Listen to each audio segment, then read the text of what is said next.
માં પાણી ભરાઈ ગયા। જાદર, અરોડા, રુદરડી, લાલપુર, સપ્તેશ્વર તેમજ જાદર, ચડાસડા, ભુવેલ, દરાવલી ગામો અવરજવર માટે બંધ થઈ ગયા છે। રેલવે લાઇન પર બનાવેલ અંડરબ્રિજમાં પણ પાણી ભરાતા ભારે હાલાકી અત્યારે સર્જાઈ રહી છે। શાળા, કોલેજ સહિત ધંધા રોજગાર અર્થે અવરજવર કરતા લોકોને ભારે હાલાકી પડી રહી છે। સવારના સમયે મોટાભાગના વાહન ચાલકો અર્ધ વચ્ચે જ અટવાયા હતા। રેલવે ઓથોરિટી દ્વારા ગ્રામ્ય વિસ્તારોમાં અંડરબ્રિજ બનાવવામાં આવ્યા છે।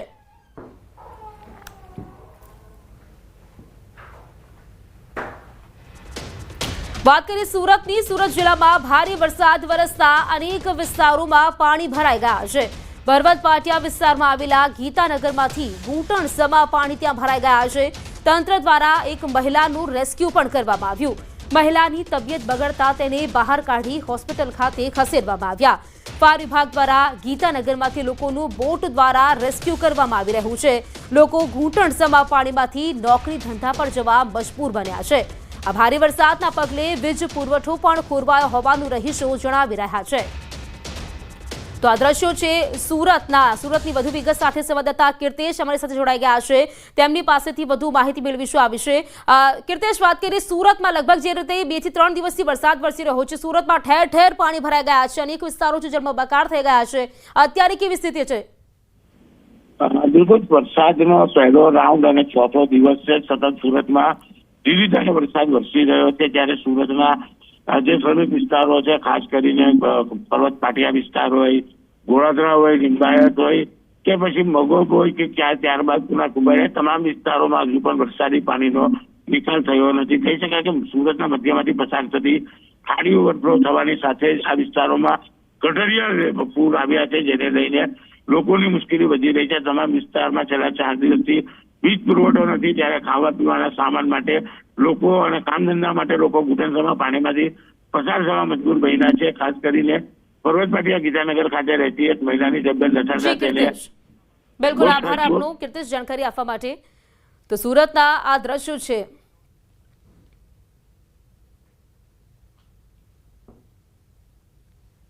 ત્યારે દ્રશ્ય જોઈ શકાય છે પર્વત પાટિયાથી લિંબાયત જવાનો રોડ છે કે જે પાણીમાં ગરકાવ થઈ ગયો છે। ગીતાનગર કે જ્યાં સૌથી વધારે નાની મોટી હોસ્પિટલો આવેલી છે, પ્રસ્તુતિ ગૃહ આવેલા છે, એટલે કે અહીંયા ઘણા બધા દર્દીઓ ફસાયા છે, ત્યારે ફાયર વિભાગ દ્વારા રેસ્ક્યુ ઓપરેશનો ચલાવવામાં આવી રહ્યા છે। દ્રશ્ય જોઈ શકાય છે કે મેડિકલની ટીમ તમામ દવાઓ અને સાધનો લઈને અહીંથી થોડેક આગળ મહાનગરપાલિકાનું આવાસ આવ્યું છે કે જ્યાં મહાનગરપાલિકાના કર્મચારીઓ રહેતા છે, તેમના નાના બાળકો છે, પરિવારમાં વૃદ્ધો છે, ત્યારે તેમના માટે મેડિકલ સહાય લઈને આ બોટ અંદર જઈ રહ્યું છે। કારણ કે જો આ બોટમાં અમે સવાર થઈએ તો મેડિકલ સહાયમાં 2 માણસો ઓછા જાય, તેને લઈને અમે અમારી સામાજિક જવાબદારી સમજી આ બોટમાં નથી બેઠા અને મેડિકલની ટીમ અંદર જઈ રહી છે। દ્રશ્ય જોઈ શકાય છે કે આ ગીતાનગરમાંથી ઘણા બધા લોકો અંદરથી બહાર આવતા હોય છે, કારણ કે અહીંયા નાની મોટી હોસ્પિટલો આવેલી છે, તમામ લોકો હોસ્પિટલોમાં દાખલ છે।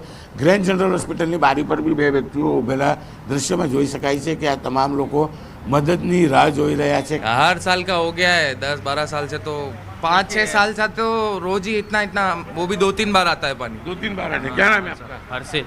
हर्षित, क्या कहोगे? ये हर साल का हो गया है। जैसे बारिश है 2 दिन के बारिश में इतना भर, अभी तो पूरा अभी मानसून सीजन ही बाकी है। अभी तो मानसून सीजन में ये सब घर के लिए सामान लेके जा रहे हैं, खाने के लिए कुछ व्यवस्था नहीं है। तो अन्य एक भाई से मोटा भाई, શું નામ આપનું? जितेंद्र कुमार। कहाँ जा रहे हो आप? ये सामान अभी सर ड्यूटी जा रहे हैं, ऑफिस। क्या काम करते हो? कपड़े का काम। तो इतने पानी में सर क्या करें, ड्यूटी तो जाना ही पड़ेगा ना। यहाँ मतलब नाइट ड्रेस में निकले, अभी इसमें क्या है? अभी कपड़े लेके जा रहा हूँ, ऑफिस में जाके चेंज करूँगा। બિલકુલ, લોકો આ પાણી વચ્ચે પણ નોકરીએ જવા માટે મજબૂર બન્યા છે। નાઇટ ડ્રેસમાં બહાર નીકળે છે અને ત્યારબાદ કપડાં ચેન્જ કરી નોકરી પર જાય છે। હજુ પણ 2 વ્યક્તિઓ આવતા હોય છે, આપણે એમની સાથે વાત કરવાનો પ્રયાસ કરીશું। બંને વ્યક્તિઓ કદાચ નોકરી પર જતા હોય તેવું લાગી રહ્યું છે, કારણ કે લોકો અહીંયા ફસાયેલા છે, લોકો વચ્ચેથી પસાર થતા હોય છે, ત્યારે ચોક્કસ છે। અન્ય એક ભાઈ છે, આપણે એમની સાથે વાત કરીશું અને પાછળ એક ભાઈ છે, એમની સાથે પણ વાત કરીશું। શું નામ છે ભાઈ આપનું? ઘનશ્યામ ટેલર। ઘનશ્યામભાઈ, શું કહેશો? તંત્રની બહુ બેદરકારી છે। આ છેલ્લા 25 વર્ષમાં આ 9 થી 10મી વખત પાણી ભરાવાનો આ મામલો સામે આવ્યો છે, તે છતાં પણ 3 દિવસ થતાં બી પાણી ઉતરવાનું કોઈ નામ નથી ને કોઈ પણ જાતની તંત્ર દ્વારા સગવડ આપવામાં આવતી નથી। છેલ્લા આટલા વર્ષોથી આ સમસ્યા છે, ફરિયાદો કરવામાં નથી આવતી? ફરિયાદો કરવામાં આવે તે છતાં પણ અહીંયા કોઈ તમને પગલાં લેવામાં આવતા નથી। બિલકુલ લોકોનો સીધો આક્ષેપ છે, તંત્ર સામે રોષ છે કે ફરિયાદ કરવામાં આવે છે તે છતાં પણ કોઈ સાંભળતું નથી. કેમેરામેનને કહીશ તેની પાછળના દ્રશ્યો બતાવશે કે ત્યાં આગળ